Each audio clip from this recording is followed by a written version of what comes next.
Let's go. All right. So tonight we are talking about the phoenix within rising from ashes of loss. This was planned pretty, purposely. Today is the day of my brother's 13-year of not being here anymore. He passed away 13 years ago. That was the closure on a chapter of myself and who I was. Like immediately, I was no longer the same person that I was before that happened as I was after. And it's taken me a long time to get to where I am right now, though it doesn't feel like it's been 13 years. But a lot has happened since then. But what you do need to know about my brother is he struggled so much with addiction, and it ultimately he succumbed to it. And he was my brother. He was a football player. He was a father. He was funny. He was stupid. He was my little brother, right? And I went through a lot of different things, and I still go through healing processes on some of the things. Like there's new things that just came up the other day that I was like, what? Wait, what? Like, no, that didn't bother me. And I was like, oh, okay, yeah, it did. So when you're going through grief, you're going to continuously have this cyclical cycle of grief. If you're actually healing and moving forward, you probably will have the cyclical nature of how things come through and how you grieve. I was mad at him for the decisions he made. I was mad at a lot of different things, a lot of people questioning things. He has two boys. They're not little anymore. They're almost grown, which is crazy. And that me there was very, very broken. And not that I'm not still broken, because I'm all kinds of broken, but different kind of broken, right? I remember hitting my knees on the floor with a backpack, and I opened it up, and there was paraphernalia in there that he had used, and that right there was what had killed him. And it's those things that stick with you forever. And I decided after a while, once I started healing, that I wanted to make sure that his story wasn't in vain, that my story was not an only story. And I knew that, right? I knew that there were so many other people that needed to hear the story of, right? So when I tell you, tell your story, you're going to find your people. I started telling my story and I found my people, right? And I decided to start teaching, like just step way outside of my box and show up on TikTok. Not my comfort zone at all. The first 20 times I turned it off because I was scared because people were coming in my room. Well, of course they're coming here on TikTok. But and then we went through a whole phenomena where I was with another person teaching, and I met several amazing people. So again, even though that ended up in a crazy shit show, I still have so many great people that I met that had I not walked through those flames of losing my brother and understanding where I wanted to be and what I wanted to do, and start following a little bit, not a different path, but start following a more purposeful path. I wouldn't have met everybody that I've met that's in here like Rebel.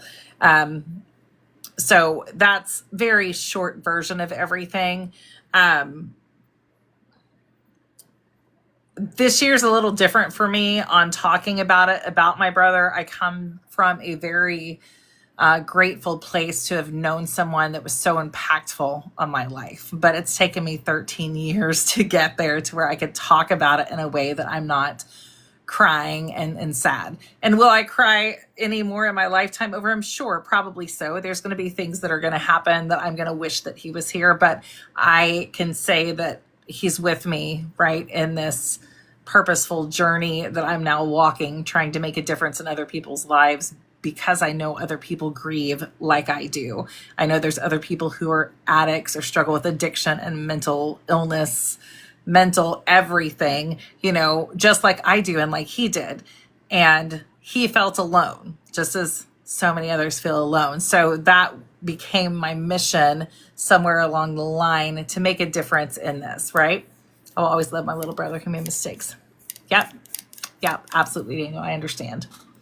And so that is really what tonight I celebrate and just hold so much gratitude for my brother and the changes that I've made for myself from the unfortunate decisions that he made.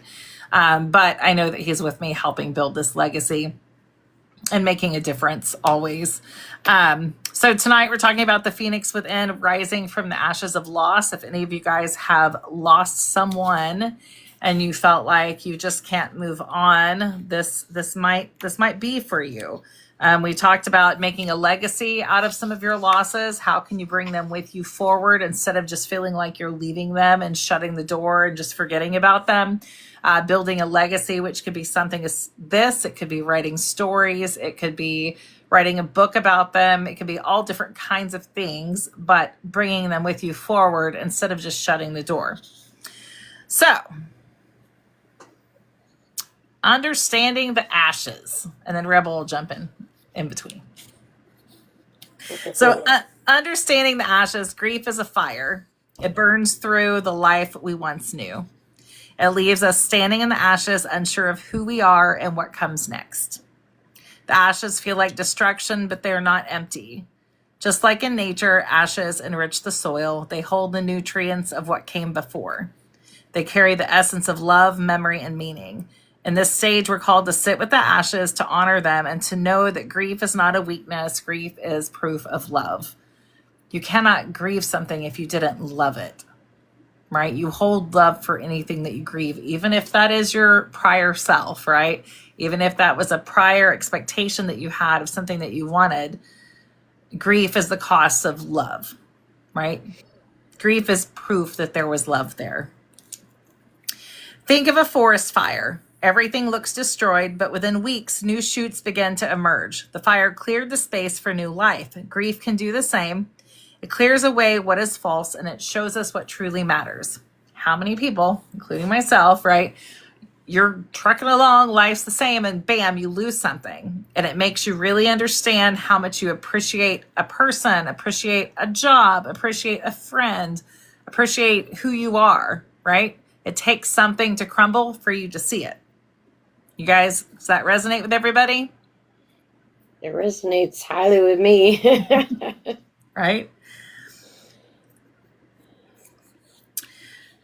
So some of the things that you can ask yourself are, what is grief stripped away from you truly, right? To be able to identify exactly what you're grieving from. Obviously, if it's a person that's passed, you can pinpoint that, but what part of it are you grieving?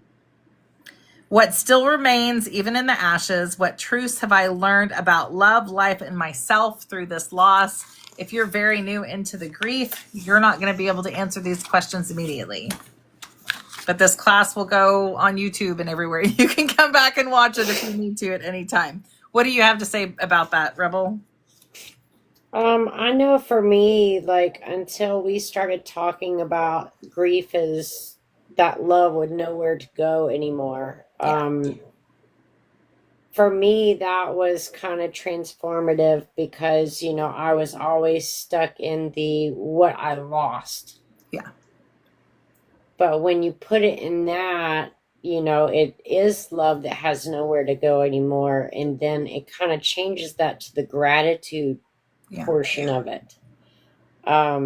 So for me, like trying to stay on the positive side of things, like yesterday, with my anniversary with Howie, trying to remember the good times, instead of focusing on those bad times and what I lost, holding on to what they brought into my life, what I can hold on to. And like we talked about, carry that legacy forward in their name.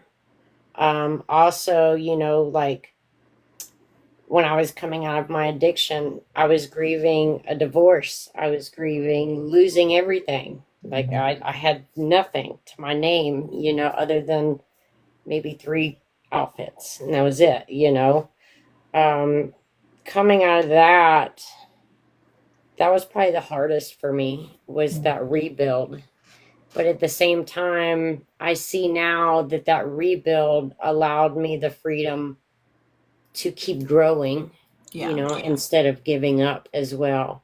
So again, for me today, yes, the grief is hard to go through, because it's heavy, it's in your face, it's Yeah. always relentlessly coming back when you Yeah. least expect it.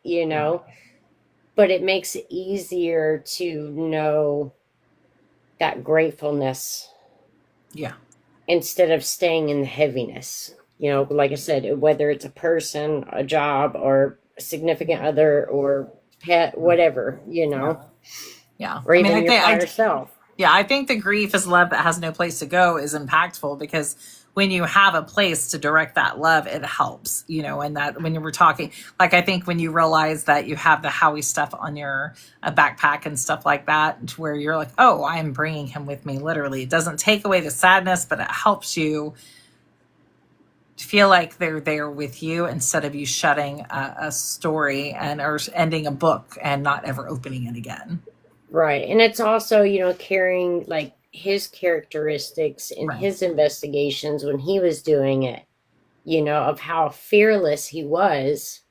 Yeah. So then, like knowing what I know with the energies and things like that, it helps me stand in my power to be fearless. Yeah.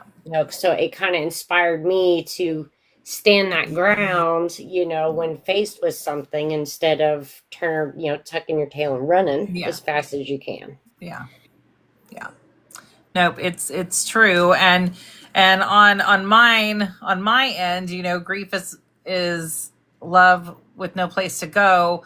When I lost my brother, there were all those different emotions that I went through. Like, he was my baby brother. I was supposed to take care of him. He's really gone, and it's from drugs. He's really here. He's really gone, and I'm sitting here in front of him.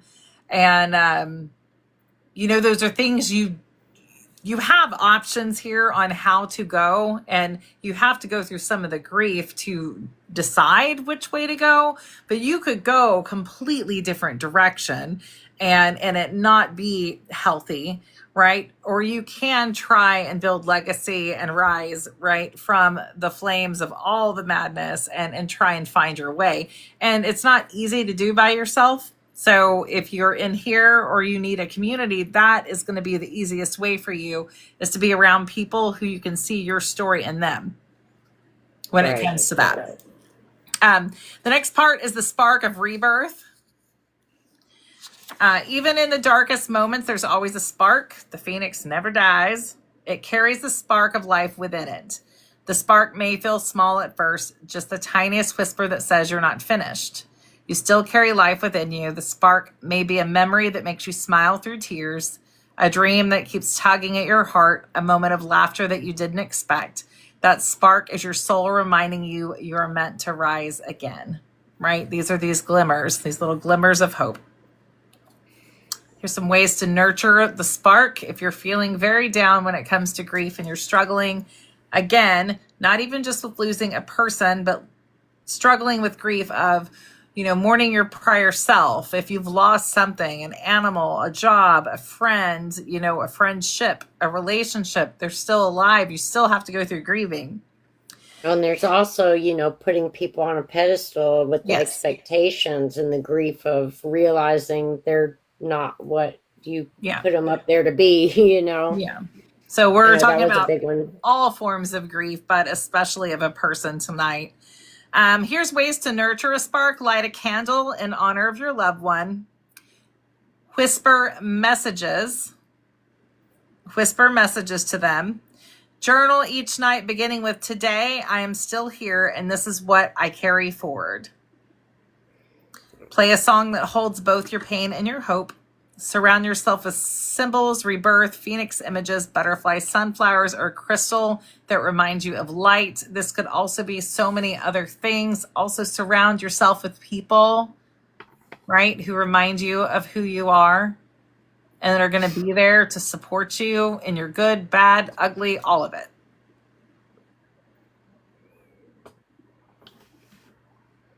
Some questions. What sparks of hope may I have noticed even when I didn't expect them? In your darkest time, what was the spark that you recognized? That you were like, oh, okay, I can do this. Like, that's what you need to think of. What is the spark of hope? There is one somewhere, some direction waiting for you to use that spark as a compass. What daily rituals could help me remember love while moving forward? What daily things can you do, say, hear, or talk about to help you remember? I know I talk to my people almost daily. Yeah. Yeah. Especially when you feel them around. Yeah, absolutely. If I were to listen closely, what is my soul whispering to me right now? What is your soul whispering to you right now? Keep going. Mine's, bitch, you ain't getting out that easy. Better calm down and keep going. Yeah. You're not dead yet. Keep going. Right. From the ashes we rise, not as who we were, but as who we are becoming. Okay, so that's that part. Do you have anything to add to that? Not that I know of. Okay. Well, I know that one of the sparks for me was realizing leaving the festival, like I said, with Jen and seeing her Phoenix tattoo, and then realizing that was like my first taste of being me, you know. And then of course with Howie later. So those are actual more sparks on, you know, to keep going in the direction that I'm going. Yeah. And those are good things. And that's because you were open to see them now, you know, more so than you have been. Yeah, because a lot of times, you know, my problems were everybody else's, Yeah. you know, accountability when I was taking none, Yeah. you know, but now it's, you know, seeing my side of things and learning to, I don't know, differentiate to be able to make those changes from the patterns, you know, even through the grief or any part of life. Yeah. Yeah. Okay, we're going to talk about rising into new life. This is moving forward. Rising into new life. Rising does not mean forgetting. One of the worst parts, I think, about, or hardest parts about grief, especially when you're talking about losing someone, is when you start realizing you forgot what they sound like, you forgot what their laugh sounds like, you can't remember what they look like without looking at a picture, even though you know what they look like you kind of, you know, everybody's mind is out of sight, out of mind. And so when you start, you have that day that you went through the whole day and you didn't think about them.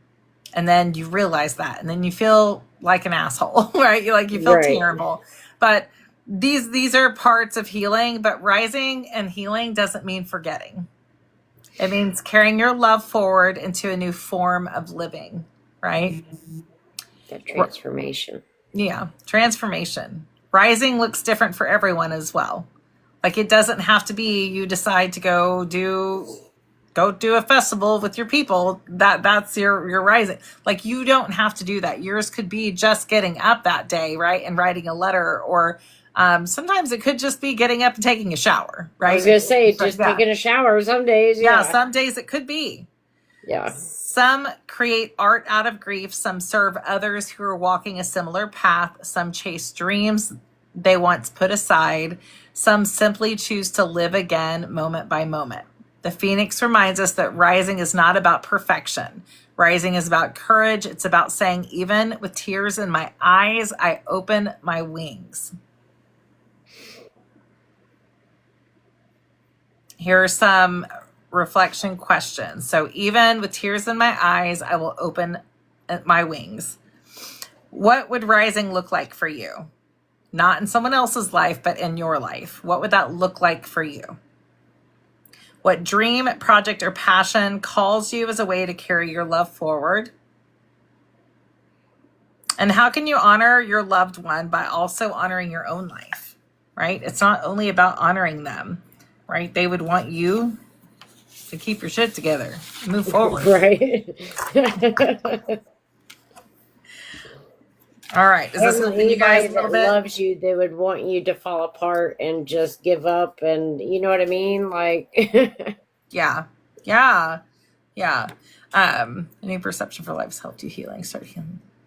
Ah, good, good, good. And I'm getting ready to put out last week's class. So next week is another one as well on grief. So I always teach in October about grief, but I'll have them over on YouTube and you can watch them if you miss them or whatever. I'm glad it's helping though. All right. So rising from the ashes of loss is not about erasing grief, right? I think so many times, like with my father-in-law, when I walk into his house, you guys, many of you know, and were with me through my mother-in-law passing. It's been about a year and a half now. The house still looks the same, right? Her cup is still right there next to the sink with her hairbrush in it. Everything is the exact same. He thinks that if he moves anything, that he's betraying her and he's erasing her. And so her room that her computer was in sits untouched with the door shut. He doesn't turn the TV on. Everything looks like she's there, but she's not, because he thinks that that's erasing her, right? And it's not, right? That's the one thing she didn't want him to do. She wanted him to be okay. So rising from the ashes of loss is not about erasing grief. Rising and healing is not about erasing and forgetting. It's about transformation. Okay? One thing about the Phoenix is this: it does not deny the fire. Okay? It doesn't deny the fire, it uses it. Okay? right, I was going to say, for me, the fire is not destruction, it's purification. Because, like you read before, the fire comes through, and a couple of days later, new growth. Yeah. That to me is, it's not well, it is destruction, but it's more of that Well, purification. fire, just as the fire is an element, it can destroy, but the purpose of it is is purification. purification, Yeah.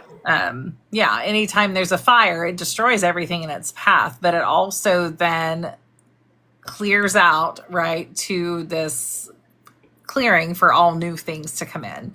And I'm not suggesting that grief is easy, right, when you talk about this, but I am suggesting that, the Phoenix does not deny the fire, it uses it.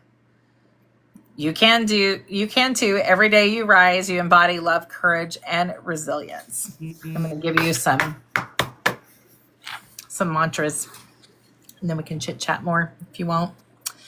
I'm allowed to grieve and grow at the same time.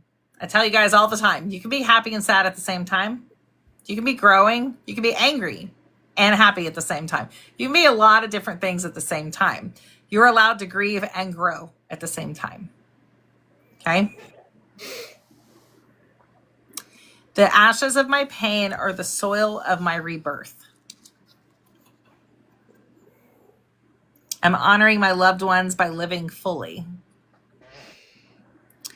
Every ending holds the seed of a beginning. Love does not die, it transforms and rises.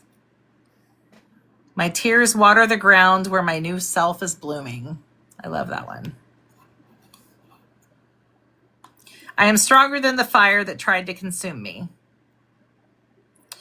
From my brokenness, beauty is born. Grief is not the end of my story. Grief is often the beginning of a new story. Like the Phoenix, I rise again, fierce, radiant, and free. And I think, like I said earlier, I think that portion was me being able to look at that heaviness with gratitude and switch that for me. That's where my transformation came in. Like I said, it's still heavy. It still hurts. Yeah. It's it's still gross. Yeah. Yeah. But I can also, redirect it to, I remember this time when they told this joke and then he fell off the thing, and then, you know what I mean? Like it, and replay those good memories instead of, like I said, focusing on what the loss was. Yeah. Yeah. Yeah. Because like yesterday I had a whole Yeah. movie marathon of Howie all day, you know, just continuously playing. Yeah. I think the saying that always has helped me, I mean, since I found it, is that if you're struggling with grief, remember that grief is love with no place to go, right? That's that. And then grief is the grief is the cost of love. So grief is love that has nowhere to go. That makes so much sense whenever you're struggling, because you're like, they're gone. Where do I place all this? And then the other one is that one. So, all right. Rebel, you got anything else? Not that I know of. Right. Does this help you guys? Some of you guys, next week we'll do a different one. You've been struggling with it. Next month is going to be a rough one. I understand. Right. But you have to remember what? Grief is love with no place to go.